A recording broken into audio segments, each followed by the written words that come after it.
throughout the presentation using the Q&A feature at the bottom of your screen. So if you just look within your window pane, you'll see the Q&A button at the bottom of the screen. Do feel free to submit questions throughout the webinar. I'll answer what I can. And anything we don't answer, I will save for the end, and Dr. Strug will take your questions there. Okay. And as a thank you for being here tonight, we are offering a $99 new patient assessment for patients who do not have insurance coverage. All right, and with that said, the floor is yours, Dr. Strug. Okay, thank you for the intro, Anthony. And thank you all for joining us tonight. We appreciate you taking the time out of your busy schedules. And tonight we're going to talk about mostly infertility, what the evaluation for that looks like, and potential contributors to infertility. And then we'll talk about different treatment options that are available. So just to give a little bit of background for myself. So my name is Mike Strug. I recently joined Pacific Fertility Center back in September and previously was at Stanford. And so I'm a fertility specialist, but the fancy term for it is reproductive endocrinology and infertility. And so most of my background is in a lot of the different drivers specifically within the uterus and causes for infertility. And I have a lot of significant research background in that area and a lot of interest in that area, along with recurrent pregnancy loss. Unfortunately, we won't have time to talk about those things tonight, but those are sort of my areas of interest and expertise. As far as our agenda tonight, we'll start with a quick overview of an introduction to fertility. Then we'll discuss specific treatments that are available for infertility. We'll discuss some of the success rates that we anticipate based off of our data at Pacific Fertility Center, and then we'll have some time for questions from the audience. So this is a broad overview of a typical evaluation. Of course, this evaluation is typically tailored in the history that we obtain from a patient. So we try to ask a lot of really targeted questions in order to be able to tailor the approach for how we evaluate a patient based on their history. But looking at all of the potential contributors that we know that contribute to infertility, along with the associated tests that we're able to perform to evaluate those things. And we'll go into a little bit more detail on some of these, but globally, looking at infertility, infertility is most commonly going to be caused by either a male factor, so an issue with sperm numbers, motility, those types of issues, ovarian factors, either contributed by lack of ovulation or low ovarian reserve. And then up to a third of cases are considered unexplained, meaning that we do all of this evaluation up above and everything looks normal. Just because we find that fertility is unexplained doesn't mean that there's not treatment options. One of the most significant contributors to fertility and development of infertility is age. And largely, age impacts ovaries. And it impacts ovaries both on two different ways. One is the number of eggs that a person has decline with age, and that's just a part of the normal aging process. We'll go through that a little bit more. And also, there's a decline in egg quality that occurs with age as well. And we'll also discuss what that means. And so, when we're doing an evaluation looking at ovarian reserve, we think of this as one of the best indicators of reproductive potential. And a lot of that really comes back to age being a big factor contributing to fertility. So, looking at the number of eggs, a patient who has ovaries is actually born with all of the follicles or eggs that they will ever create. And actually, as time progresses, that number of follicles will actually decrease. And that's a part of the normal aging process that nobody has control over. There are some potential contributors that may result in this ovarian reserve declining quicker. For instance, if a patient were to pursue treatments for chemotherapy, for instance, that can have a strong impact on egg production or egg reserve. And so we generally we'll evaluate this as one goes through the process. Looking at age as a predictor of fertility, as I mentioned earlier, there's a decline in pregnancy rates that occurs with age, where there's a peak in your mid to late 20s and early 30s, and then as you age in the mid 30s and then starting in the early 40s, we see that the natural conception rates decline. And by the age of 45, the likelihood of a natural conception is very low at about 1%. And so these are really important to keep in mind when we're counseling patients regarding potential contributors to infertility.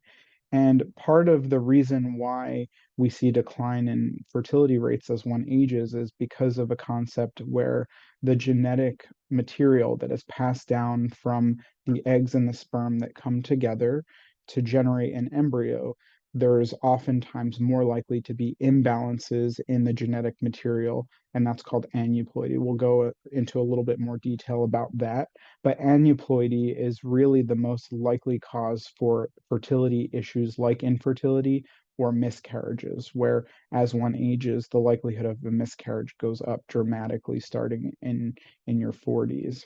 And this also shows sort of the risk for chromosomal abnormalities or imbalances as one ages as well. The best example of that would be a condition called trisomy 21, which is where most folks have two copies of every chromosome, resulting in 46 chromosomes. And in circumstances where there's an imbalance or an extra or a missing chromosome, that's termed aneuploidy.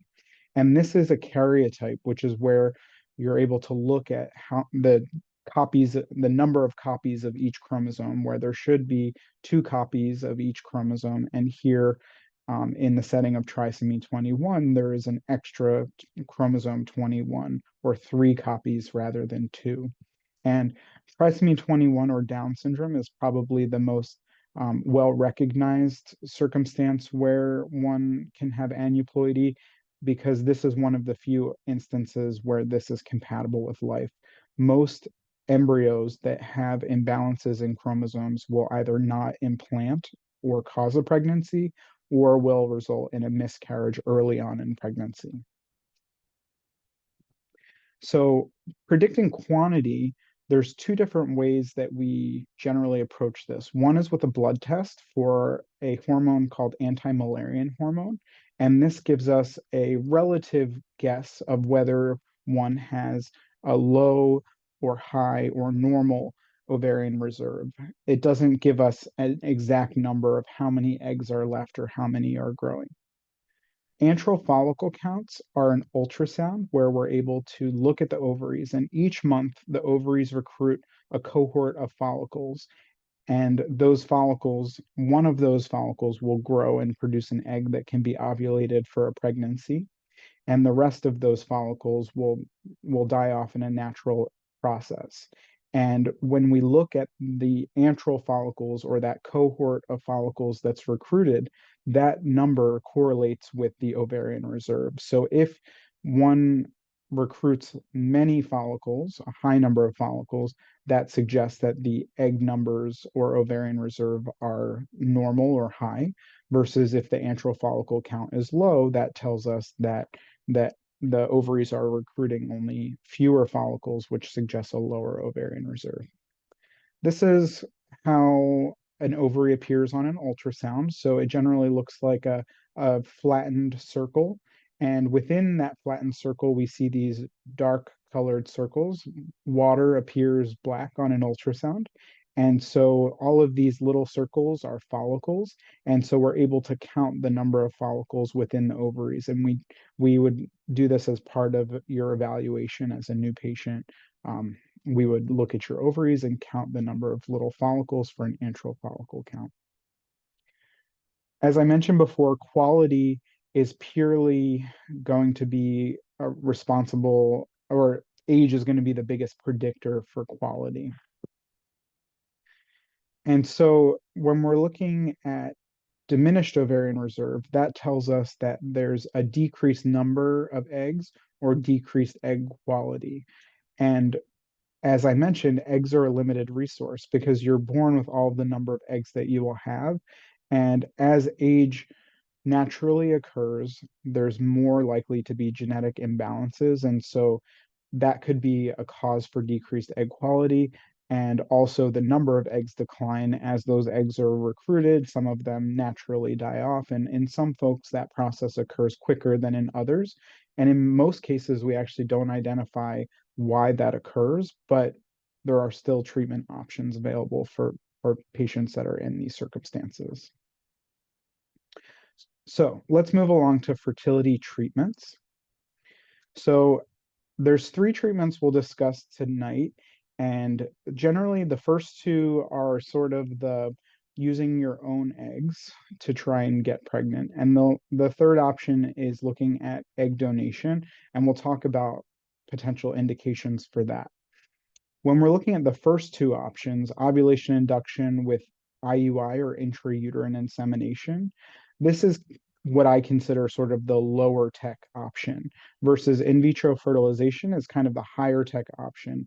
And when we think of lower tech, we say a little less invasive, a little less costly, but the success rates are not nearly as high as IVF. And think of IVF sort of on the flip side, it's a little bit more time intensive and costly and also has higher success rates. And so when we're thinking about who's a candidate for each, we'll talk about what considerations are made.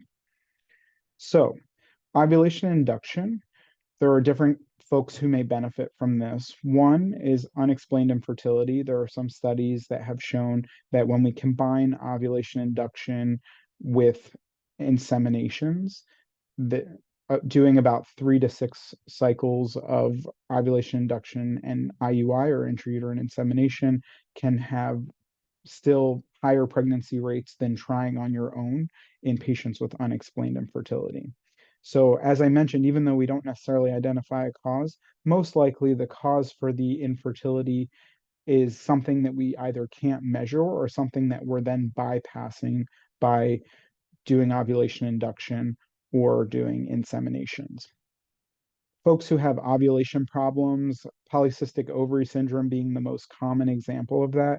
If you don't predictively release an egg, it's really hard to time intercourse around the time that that egg is going to be released. And so, in the setting of ovulation induction, you're taking a pill for 5 days in the beginning of the month, and then we're looking to see does an egg grow and does an egg ovulate.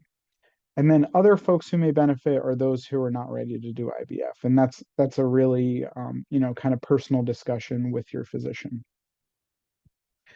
This shows the potential benefits of insemination.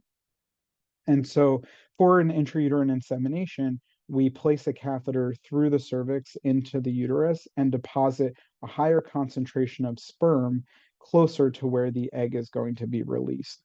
This is the typical path of a sperm here. And so most sperm actually die in the vagina as part of the normal process and then have to navigate through the cervix, through the uterus, and through the fallopian tubes. And so with an insemination, we're able to just concentrate and improve the odds by placing more sperm in the right place at the right time. Looking at the pregnancy rates, for patients who have ovulation problems, such as polycystic ovary syndrome, using ovulation induction and insemination has up to a 20 to 30% per cycle pregnancy rate, which is based off of the study shown here. And really, that's much higher than we would expect in any given month in someone who has infertility. Typically, around 4 to 5% is what we estimate per month. And so this really does increase the rates per cycle.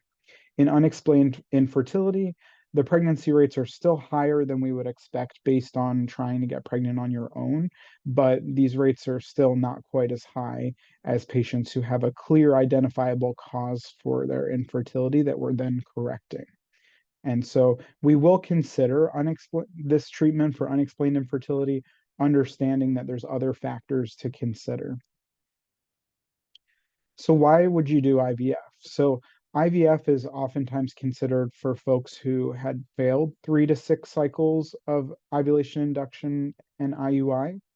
Um, that's one of the first considerations is have they failed more conservative approaches? But there's other factors that may make someone a better candidate for IVF, one of them being low sperm count. So if patients have really low sperm counts and as part of the fertility evaluation, we're performing a semen analysis where we're able to look at the number of sperm, and based on the number of moving sperm, we can give a pretty good guess of whether there's a chance that an insemination would be likely successful if the counts are low, or if the counts are really low, then it's unlikely even concentrating the sperm and putting them in the uterus is not going to be enough to fertilize the egg. And so in that scenario, IVF, you're growing an egg, or you take an egg that you collect and then actually allow the sperm to inseminate it and fertilize the egg either in a dish, or we can actually assist in circumstances where the sperm is not anticipated to be able to fertilize, where we then inject the sperm into the egg, and that's called intracytoplasmic sperm injection. We'll discuss that and watch a video in a little bit. Other patients, ovulation dysfunction, endometriosis, we are more commonly seeing patients who are choosing to evaluate for genetic disorders, for instance, carriers of genetic diseases such as BRCA mutations or several other conditions that are now screened for as part of the standard process for getting pregnant. It's important to understand that you and your partner, if you're proceeding with attempts to get pregnant, you may not be affected by genetic conditions, but you may carry some. And so if you and your partner carry the same conditions, there could be up to a 1 in 4 chance of having a child that's affected by these disorders. And so we're actually screening for over 400 conditions as part of your evaluation to look for these as also factors to consider while you're trying to get pregnant. And then lastly, fertility preservation. We're seeing a lot more folks who are choosing to freeze eggs or freeze embryos to use in the future, with the thought that if you're freezing your eggs at an age where your eggs are anticipated to be healthy and age will not significantly impact them, you could theoretically use them in the future if and when you decide you want to have a child. So for the IVF process, the goal is to recruit multiple eggs to grow instead of one, as typically would occur each cycle. We recruit multiple eggs, and this is achieved by self-administering injections that are just higher levels of the hormones that your brain uses to signal to your ovaries. And so we recruit multiple eggs. Then we perform an egg retrieval. That's a procedure that's performed under anesthesia, so you're asleep. That's really the only day that you would really need a ride to the clinic because you'll be under anesthesia, and that's the only day that you really have to take off for work as well if you're going through the IVF process. But for an egg retrieval, this is a procedure that's performed in our operating suite within our clinic, and we perform an ultrasound guided aspiration of the follicles within the ovaries. So we grow multiple eggs and then we drain the follicles and look to see if there are eggs in that fluid that we drain. And the embryologists look at that fluid and then collect the eggs, which can then be inseminated. Or if you're freezing eggs, you would freeze your eggs at that point, or you would inseminate them with sperm, either in conventional insemination, which is where we put many sperm together with eggs in a dish and allow them to fertilize, or ICSI, which is where we inject the sperm into the egg, where there's circumstances where we anticipate there could be fertilization problems. This is sort of the best trick that we have to be able to help the sperm fertilize the eggs. We then look to see how many of those eggs fertilize and become embryos. And we're even able to do genetic testing on the embryos to look to see, do they have imbalances in the genetic material? As I mentioned earlier, that's the most likely contributor to infertility or miscarriages. So the goal is that performing that test allows us to have more information. It's not the perfect test, and that's another discussion that we have is about how that test works. And you would meet with a genetic counselor to discuss how that test works and the pros and cons of that testing. And then we select an embryo to transfer into the uterus at the right time, usually in a separate cycle from when you're doing your IVF, because it takes a little bit of time to get this information back. And all of the embryos are typically frozen after we perform the genetic testing. And those embryos can stay frozen in liquid nitrogen for an indefinite period of time. So going through this process again, just with some pictures that can, for visual folks, maybe this is helpful. But again, this is what the ovary looks like. So it's a kind of a flattened circle. And those little follicles that looked more like this before are now much larger and filled with fluid. And so hopefully each of these follicles contains an egg. For the egg retrieval procedure, remember that this is a transvaginal ultrasound that has a needle at the end of it, and we're able to poke directly through the top of the vagina into the ovary. So there's no incisions on your abdomen or in the vagina that need suturing or anything like that. It's all done non-invasively with an ultrasound guiding.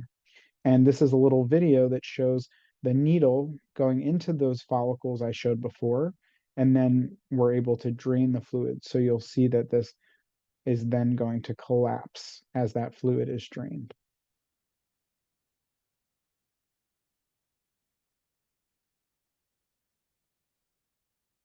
So we collected the eggs, and now we're going to fertilize the eggs or inseminate the eggs.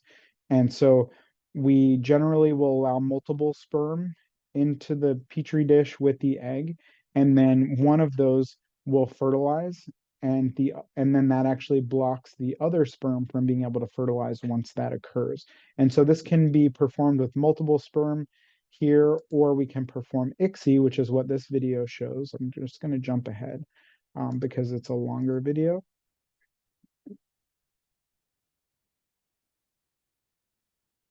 Hmm.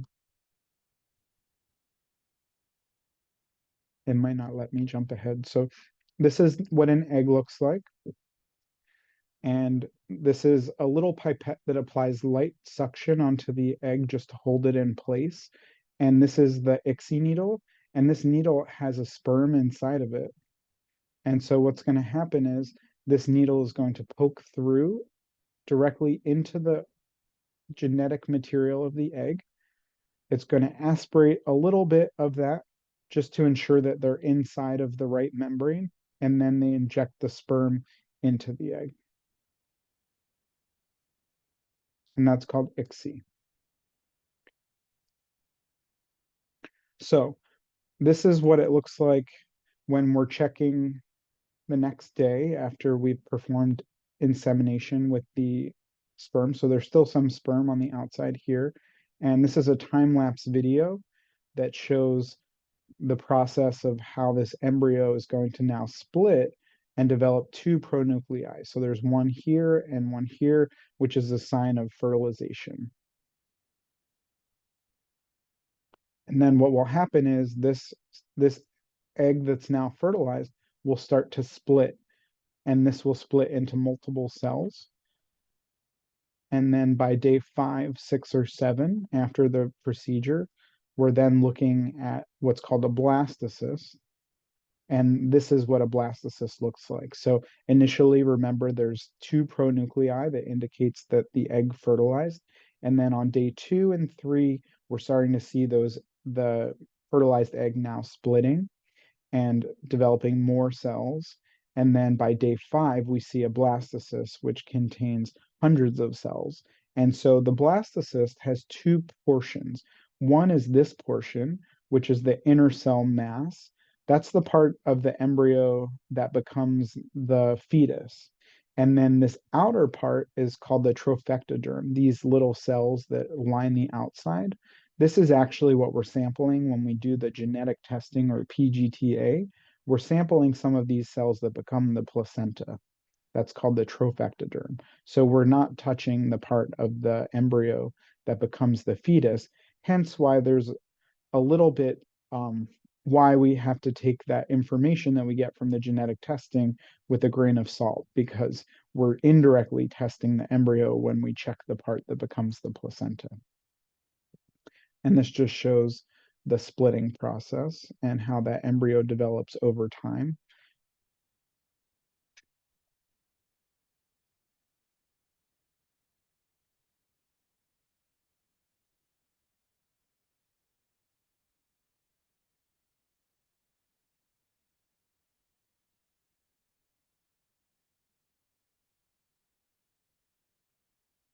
So you could see that this is really dividing into lots of cells, and now it's going to start to develop a little cavity called a blastocele, and that's a fluid-filled cavity here in the center, and the outer part is going to be dividing into the cells that become the placenta.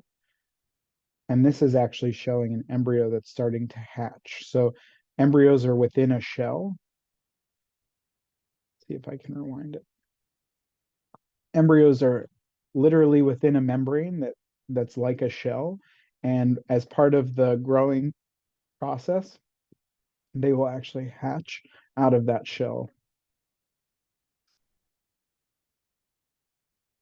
This shows a blastocyst biopsy where we're sampling those cells that are part of the trophectoderm, or the part that becomes the placenta, and we're able to sample 3 to 5 cells and send those for genetic testing. So that's actually a really small amount of genetic material to be able to send for testing. And so it's a very it requires really good experience to be able to perform these types of procedures. And all of our embryologists are qualified to do that, and they're the ones who work with the sperm and the eggs, and are doing a lot of the work to help generate these embryos. We then look at the embryos, and there's different features of embryos that the embryologists look at and give scores to. And we also look at the timing it took for the embryo to be able to get to the point of looking a certain way. And we use all of these factors that give us more information about how the eggs and the sperm are behaving, and potential answers actually why someone may have fertility issues as well, because we're actually learning a lot from the IVF process about how the eggs and the sperm are working. So this shows some of the benefits of PGTA, or that genetic testing of the embryos. So one of the most significant is that we see reduced multiples. So back in the earlier days of fertility, you may have heard more about folks getting pregnant with twins or triplets, and in some scenarios like the octomom and things like that, we don't really see that very often at all anymore. And that was actually more related to some of the ovulation induction and intrauterine insemination treatments, more so than embryos. But early on in the advent of IVF, where we didn't have genetic testing, we were going based on risk, based on age of how many of those embryos were anticipated to be normal or abnormal. And so they were oftentimes transferring more than one embryo at a time, where multiple embryos could stick and result in a twin pregnancy or a triplet pregnancy. And now that we have genetic testing, we tend to only transfer one genetically normal embryo at a time, and we'll talk about the benefits of that. Genetic testing also may reduce miscarriage risk, because, again, miscarriage can occur most likely because of these imbalances in the chromosome. So if you're screening for those imbalances, then you're less likely to transfer an embryo that has those imbalances, resulting in a miscarriage. And reduced clinical aneuploidy. So things like Down syndrome, we're able to screen for those conditions as well as part of this process. So we are very proud of our single embryo transfer rates, and this is something that actually there are governing bodies over the fertility world, where they're looking at all of the pregnancy rates and how clinics are treating their patients. And one of the things they look at is how many embryos are you transferring at a time. And so we're very proud that our single embryo transfer rates are very high now. There are certain circumstances where we consider transferring more than one embryo at a time, which is kind of out of the scope of today's discussion. But generally, we aim for one pregnancy at a time. So part of the reason why we hope for one pregnancy at a time is the risks that are associated with multiple pregnancies. And so all of us are trained as OBGYNs before we did subspecialty training as fertility specialists.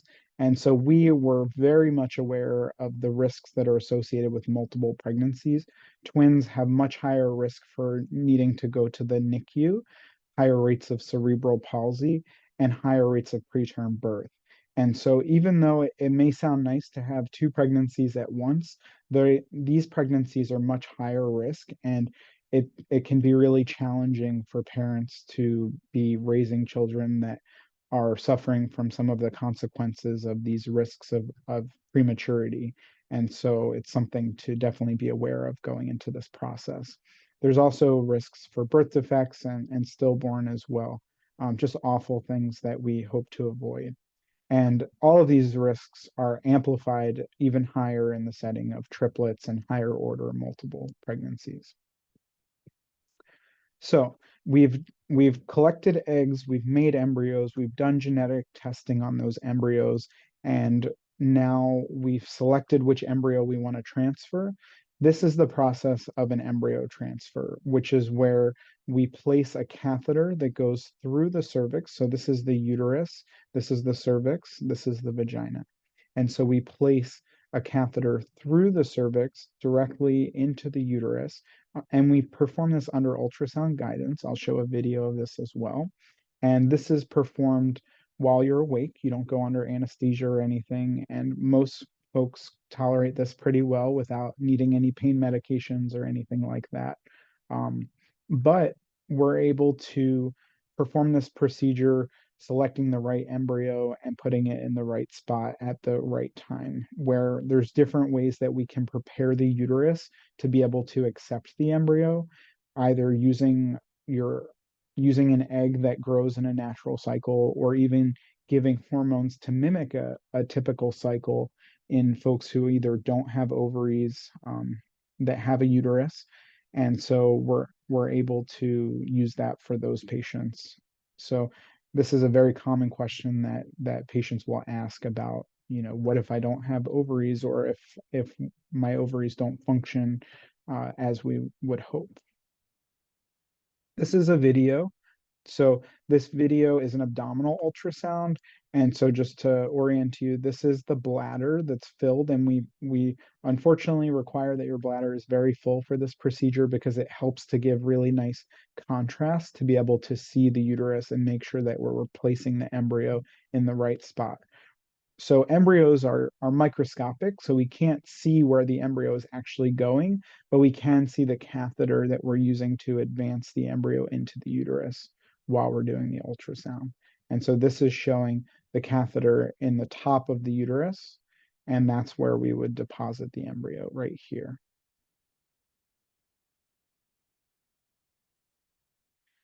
So just to kind of reiterate that we most commonly perform one embryo at a time.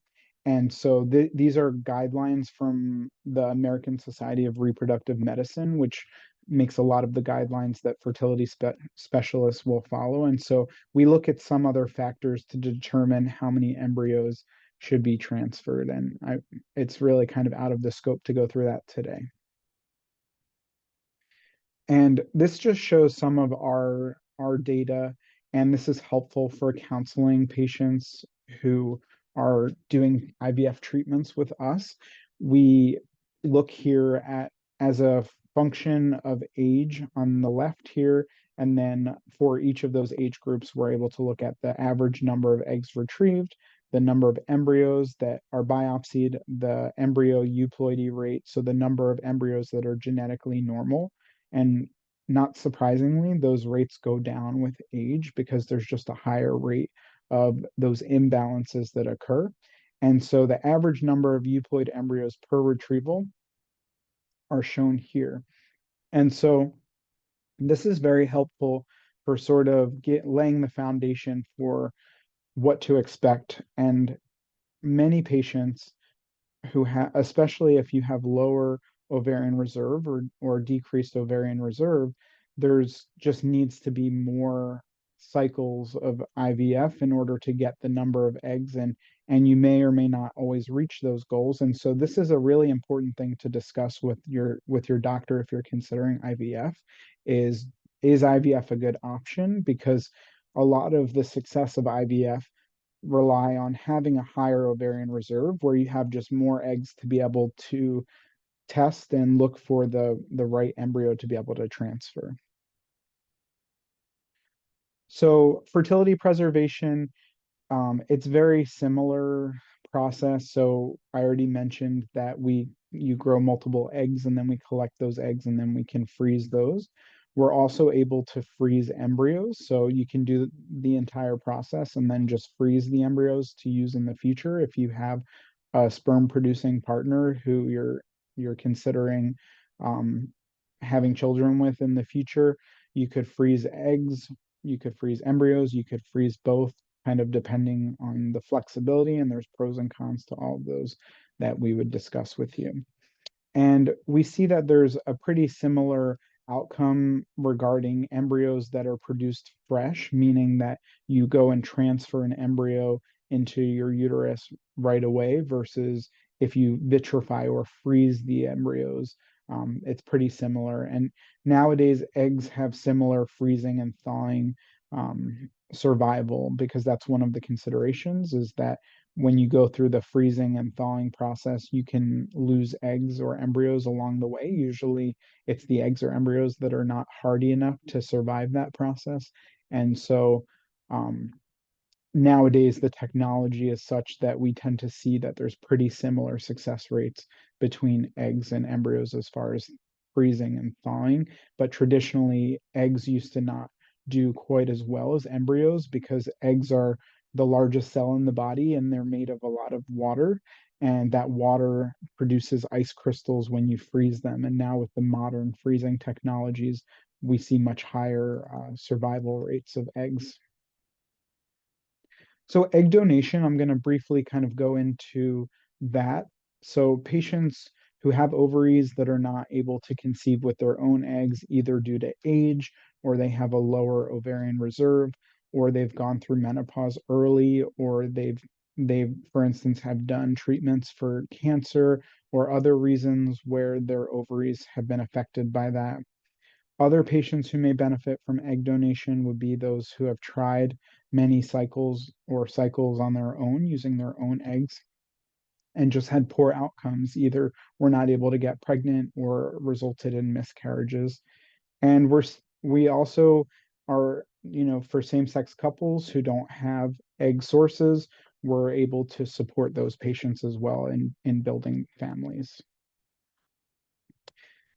And just to kind of discuss, we do have our own egg bank at Pacific Fertility Center, and this bank has high success rates, pretty good availability of eggs, and we pride ourselves on having this egg bank because many other clinics go through outside egg banks, which just adds a lot more complexity. And there are several programs that I'm not going to really touch upon today, but these programs can be cost saving for folks who have that concern. And the success rates for our egg bank are on par, but maybe higher actually than a lot of other places. And so the pregnancy rates are as high as 60 to 65%, and the cumulative pregnancy rates are about 40 to 45%.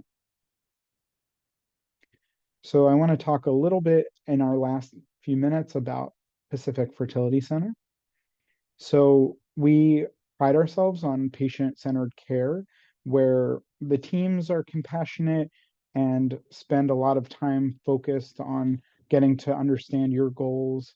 And that's sort of individualized approach. And there's not really a one size fits all model for everybody. And it's really important that you feel heard and that your doctor is asking you questions about your history and getting to know you and trying to better understand all of the different potential contributors to infertility or ways to help you achieve your family building goals if you don't meet criteria for infertility. And there's also financing options. You would meet with a financial counselor as part of the onboarding process who can go through sort of all of those things. And we have proven success. We have been here for over 30 years at this point, and over 10,000 babies have been born from Pacific Fertility Center. And we were sort of the leaders in the field in the San Francisco area, pioneers in vitrification, trying different embryology techniques, and have been part of implementing these techniques, which many of them were invented within that 30-year time frame. So we really are looking at technology and trying to implement those things and being on the cutting edge. I think one of the advantages of living in an area like the Bay Area, our patients are very intelligent and are well educated, and that's great for us because it keeps us on the tip of our toes to be able to make sure that we're providing the highest level of cutting edge care for our patients. So our shared goals are we want to try and grow your family one healthy baby at a time, which kind of speaks back to why we transfer one embryo at a time because of those risks associated with multiple pregnancies. And we want to try and look at what are causes for why you may not get pregnant. So doing genetic testing on the embryos, trying to reduce the risk of miscarriage and reduce the risk of getting pregnant with multiple pregnancies and shorten the time to pregnancy. So certainly some of the more conservative options are available. The pregnancy rates are lower for those, but in the right setting, those should be considered. And so again, this comes back to it being a shared discussion about the pros and cons of everything. I try to just allow patients to ask me the questions so that they can make the best decision for them. We have two locations currently. Our main clinic is located within San Francisco, and we also have a location in Green Bay and Marin. And so we can see patients in both of those sites.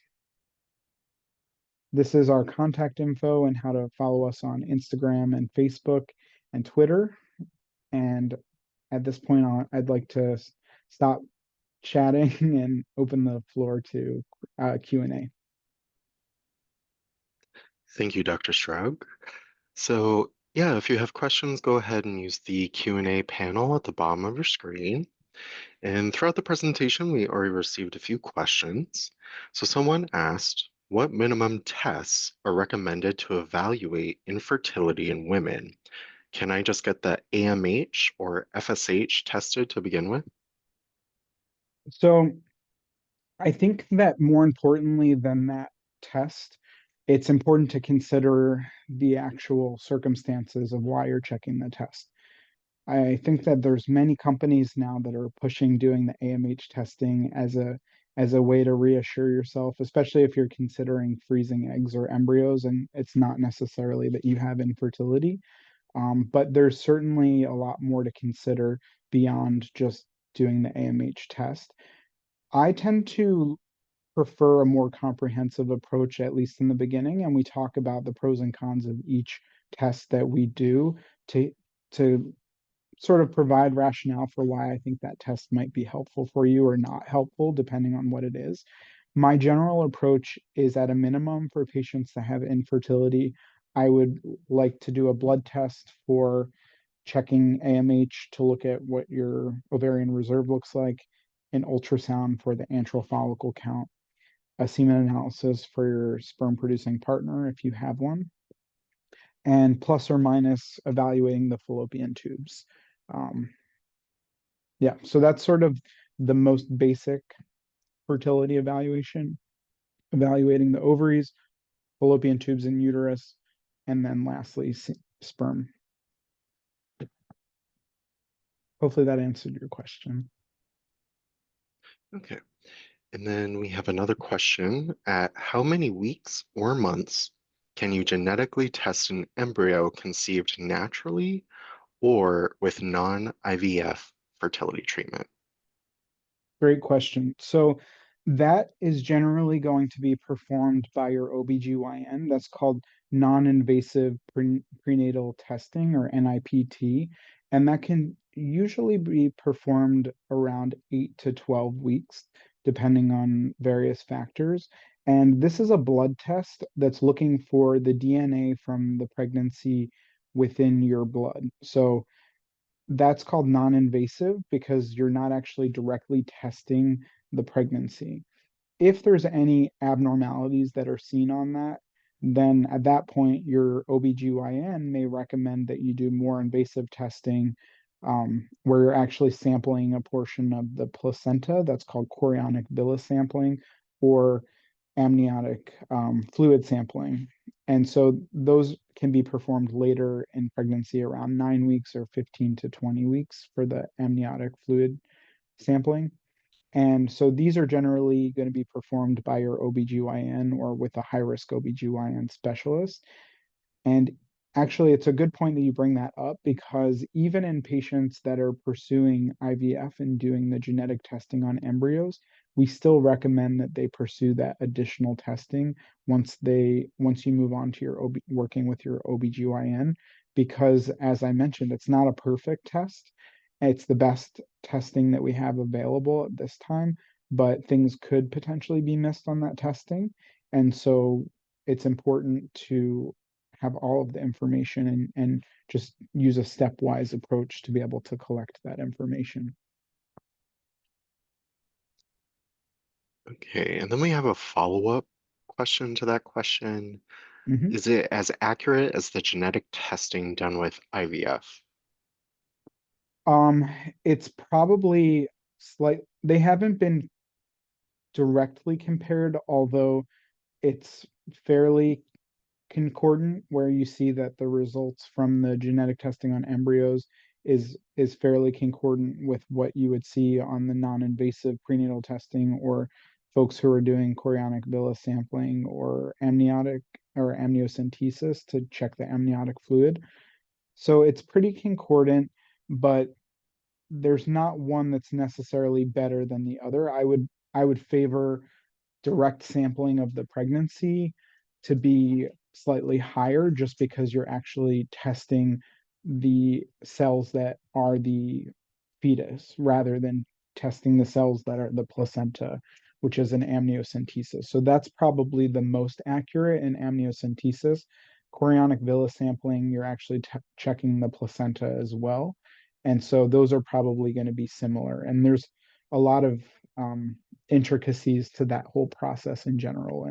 And so ultimately, I would say that probably the testing that you would perform in pregnancy is going to be the most reliable testing. But the best test that we have at this point and has pretty very high success rates are the tests that we can perform on embryos. Okay. And then we have another question.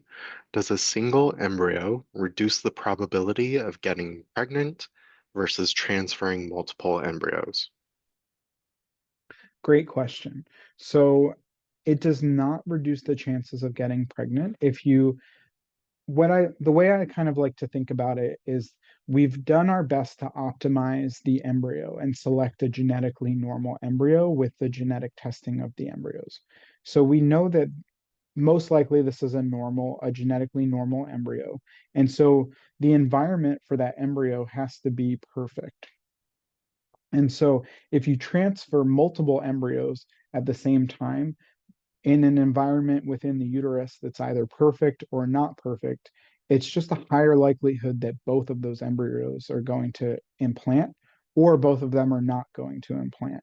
So the rationale for not transferring multiple embryos at a time is also that you don't want to quote unquote waste more than one embryo at a time in an environment that may not be optimal for implantation. At its best, IVF on average has about a 50 to 60% chance of a live birth. So that's, there's certain percentages that you're working with that you have to understand and accept that it may implant because of those odds, or it may not implant because of those odds at this time. And we know that those rates are much higher than what it would be in a natural conception cycle for a patient who has infertility. As I mentioned, it's about 4 to 5% versus 50 to 60%. Um, and the reasons why it's higher is because we've already bypassed a lot of that process that needs to happen. The egg has to be mature, it has to fertilize, it has to develop to an embryo. That embryo has to be genetically normal for it to implant and grow. And so we've bypassed a lot of those things, but there still could be unmeasurable things within the embryo or within the uterus that are why it's not 100%.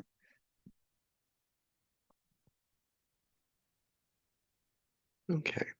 And is there a risk to using ICSI, so ICSI, rather than just putting sperm in the petri dish if sperm quantity and quality is not a factor?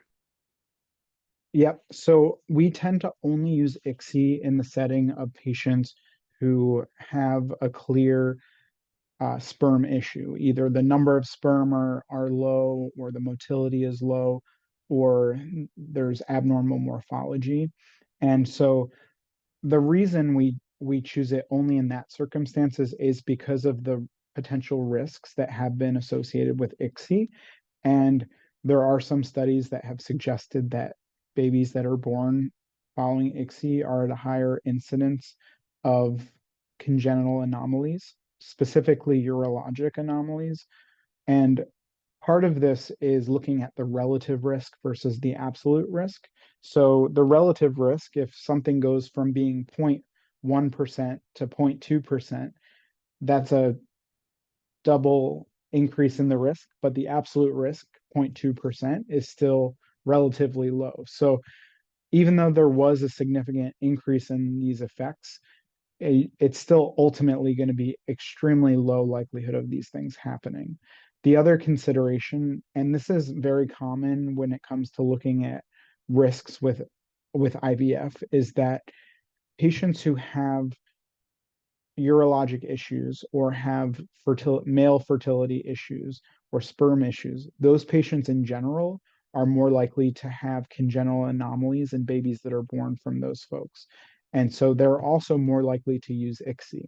And so it's hard to parse out whether the cause for that increased risk associated with ICSI is due to the patient themselves or the technology. And this has also been shown for other potential risks of IVF.